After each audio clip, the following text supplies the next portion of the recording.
Tak terasa timnas U23 Indonesia akan segera memulai perjalanannya di event Piala Asia U23 untuk pertama kalinya. Dari segi persiapan pun bisa dibilang sangat baik. Akan tetapi juga terdapat kendala mengenai pemanggilan pemain-pemain abroad. Hal ini wajar karena mengingat Piala Asia U23 tidak masuk ke dalam kalender FIFA. Jadi tidak ada kewajiban 100% dari klub untuk melepaskan para pemainnya. Namun di sisi lain, timnas Indonesia harus dapat bermain secara maksimal di event ini. Karena baru pertama kali timnas Indonesia dapat lolos di event Piala Asia U23. Dalam event ini, timnas U23 Indonesia diberikan target minimal bisa lolos fase grup atau alias masuk ke 8 besar oleh PSSI. Dan jika kita melihat target yang diberikan oleh PSSI itu sendiri untuk timnas U23 Indonesia dan Coach Sintayong bisa dibilang cukup realistis jika semua pemain U23 timnas Indonesia dapat bermain di event ini. Namun kenyataannya berbeda, di mana terdapat pemain yang tidak bisa dipanggil akibat cedera dan tidak mendapat izin seperti Elkan Bagot yang sempat mengalami cedera dan Nathan Joaon yang tidak diberikan izin oleh klubnya. Dan terdapat satu pemain yang telat untuk datang, yaitu Justin Hubner yang rencananya akan datang setelah tanggal 17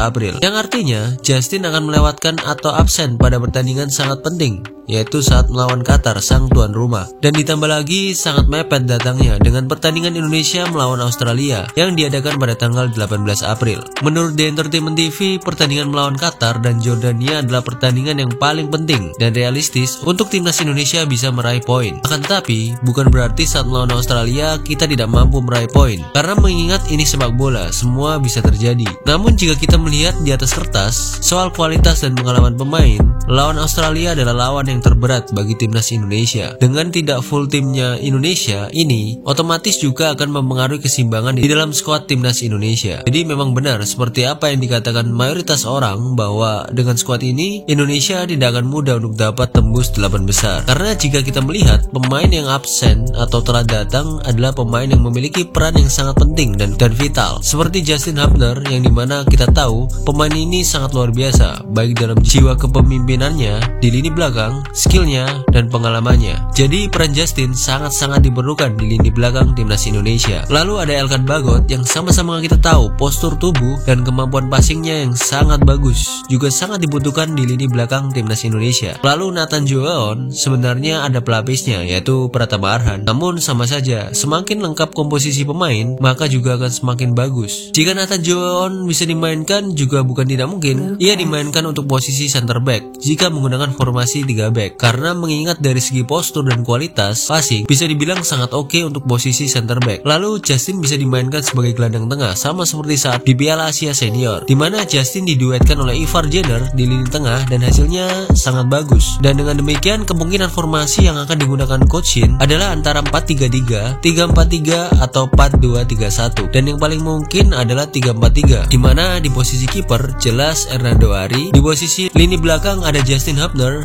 Rizky Ridho, dan Komang Teguh. Di posisi lini tengah ada Ivar Jenner, Arkan Fikri, Pratama Arhan, dan Ilham Rio Fahmi. Di posisi depan ada Marcelino Ferdinand, Rafael Strike, dan Witan Sulaiman. Dan jika Hubner telah datang, kemungkinan penggantinya adalah Muhammad Ferrari. Dengan formasi ini bisa dibilang Indonesia cukup kuat meskipun belum bisa bermain dengan full tim. Namun di balik ini semua terdapat pertanyaan besar mengenai nasib dari Coach Shin jika Indonesia tidak berhasil lolos 8 besar. Karena sekali lagi Indonesia berada di grup yang sangat susah, di mana ada tuan rumah dan ada tim superior di event Piala Asia U23, yaitu Australia dan Qatar. Dan mengingat di event ini tidak ada peringkat 3 terbaik, maka otomatis jika ingin lolos maka 2 kemenangan wajib diraih oleh timnas Indonesia. Menurut gua nasib Coach Shin masih sangat aman, karena rasanya sangat tidak masuk akal jika kinerja bagus Coach Shin selama ini pupus oleh karena event yang tidak ada di kalender FIFA dan komposisi pemain juga tidak lengkap. Jadi kita harus tetap tenang dan terus mendukung timnas Indonesia dan Coach Shin agar bisa melewati target lolos 8 besar ini. Dan jika boleh berbicara secara optimis, Indonesia memiliki peluang 50% untuk bisa lolos 8 besar, karena harus diakui para pemain muda kita ini mayoritas main di skuad timnas senior Indonesia. Selain itu ada juga yang menjadi pemain inti di klubnya sehingga memiliki jam terbang yang sangat bagus. Jadi dari segi kualitas dan